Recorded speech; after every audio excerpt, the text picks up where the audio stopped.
This video is sponsored by Elegoo. This is episode 4 in the mini fabrication desk setup build series. If you haven't seen episode 1, 2 and 3, you might want to check those out before you watch this one. In the prior episode we built this top plate, and the episode before that we constructed the main body. And this main body, it has some 3D printed inserts over here, as you can see.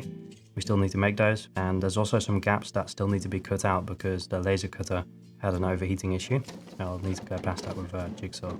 The main problem this is meant to solve is that I live in a tiny apartment, and a lot of the tools that I use that I get from sponsors, they don't find their place into a workable position. And I do actually build things off camera as well, you know, random stuff around the apartment.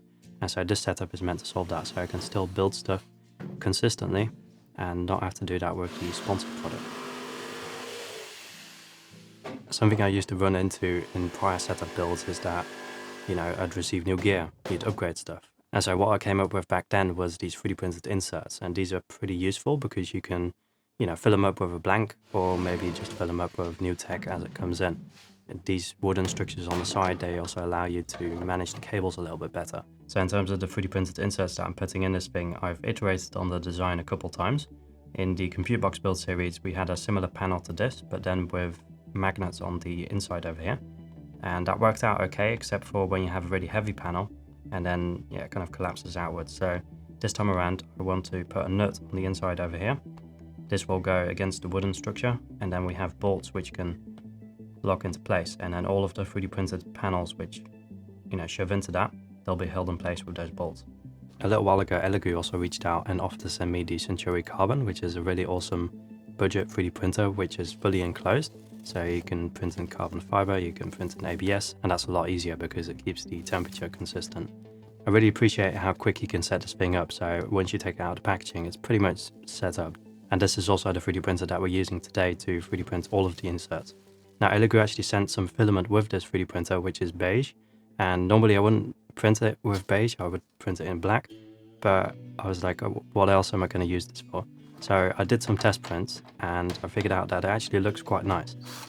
We have a couple different designs for the 3D printed inserts. These main ones are 20 by 20 centimeters, and those will hold most of the gear, I believe. And these have rounded edges, but with chamfers on them. So I could have gone for, yeah, straight edges, but I do think it complements the design a little bit to where it's a little softer than the actual body itself.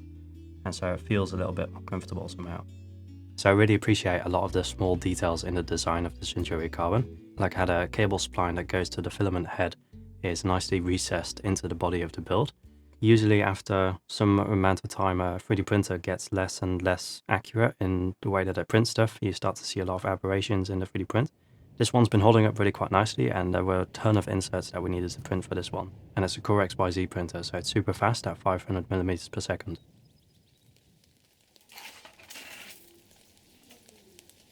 Now these 3D prints took a little bit more time to post-process because I left on the brim, which is enabled in the Elegoo slicer software for some reason.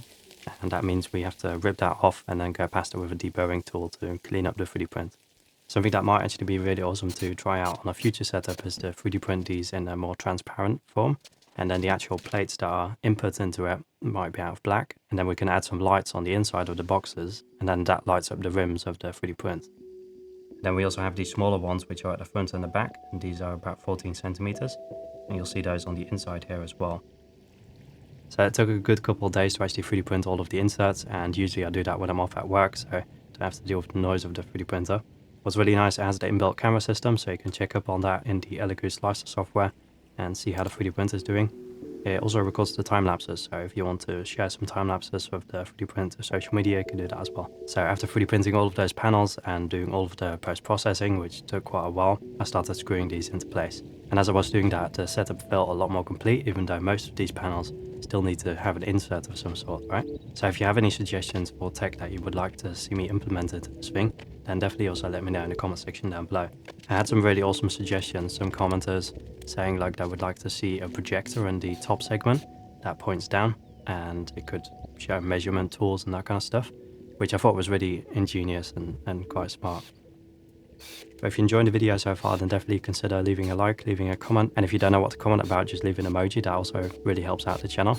So if you would like to support me even further, you can also check out my Patreon page. I upload all of the designs that I make for the YouTube channel, including this one. I wanted to upload it last week, but I forgot. So I'll upload it this week and you can check it out, make it for yourself, or maybe modify it, do whatever you want with it.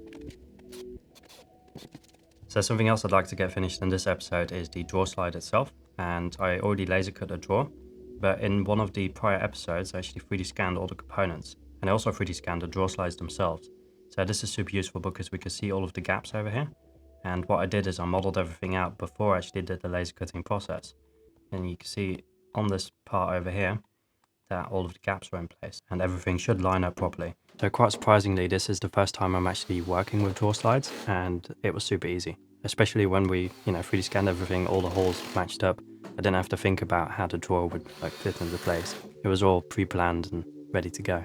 I do apologize if I'm a little bit down this episode. I had to get up at 2 in the morning to actually finish the video. So my goal with the YouTube channel has always been to learn new things and do things better and get better at video production, get better at building things.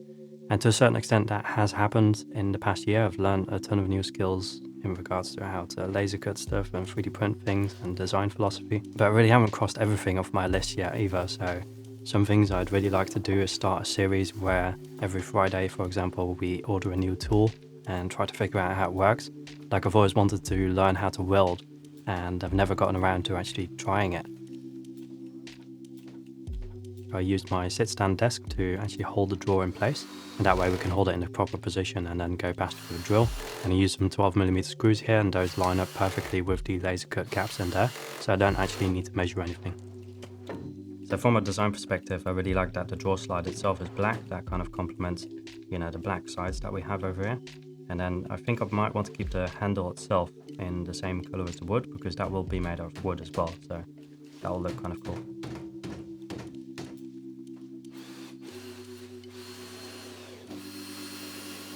This drawer is actually specifically made to hold the turntable for the 3D scanner, and I want to implement the 3D scanner in one of those side panels over there.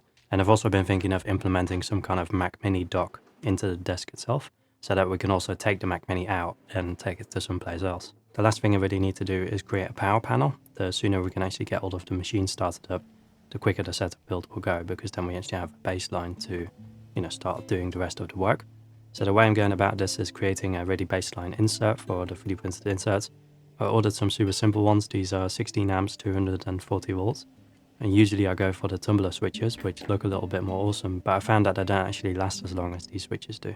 Alongside this, I'm also implementing the 3-prong power plug, and it's kind of strange to do this on the power panel itself because this thing will be at the front of the setup, so actually having the power cable at the front might seem a little bit messy, but it also allows me to pull the power if something goes wrong, for example.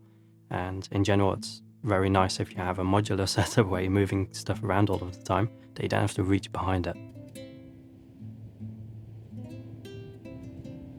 So I sent this one off to the Centuri carbon as well. I really like that it comes with a textured base plate, so all of the 3D prints that come off this thing have a nice pattern on the bottom.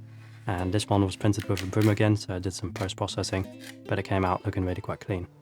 Now I'm not going to go into too much detail on the wiring because it's super simple, anybody can really do it.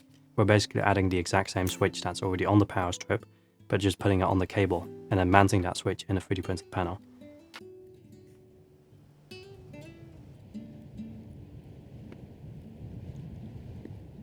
Initially I also wanted to implement some of these patch panel inputs, but I ended up not actually doing that, so I printed a little cover plate.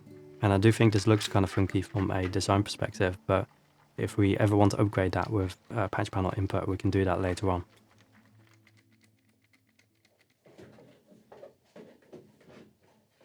When I put this thing into place, I was really happy that I used the bolt method of putting things into place. If this was magnets, it would fall out constantly and wouldn't be held in place very securely. After that, I started mounting the 3-prong power plug. This thing actually has a fuse in there, so that might be a little bit troublesome sometimes, but it's rated for 16 amps, 240 volts, exactly the same as the switches, and it's really simple to actually wire this thing up.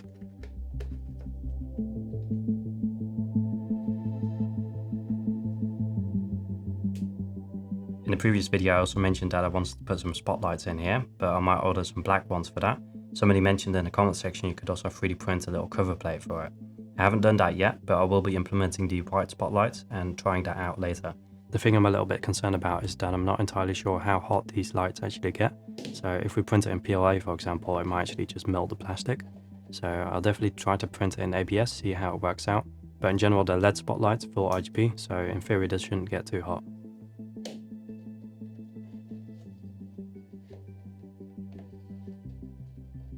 So currently these lights are cycled with 2 separate switches, but I'd like that to be a single one in the future, and that will turn on some of the more basic needs on the setup itself.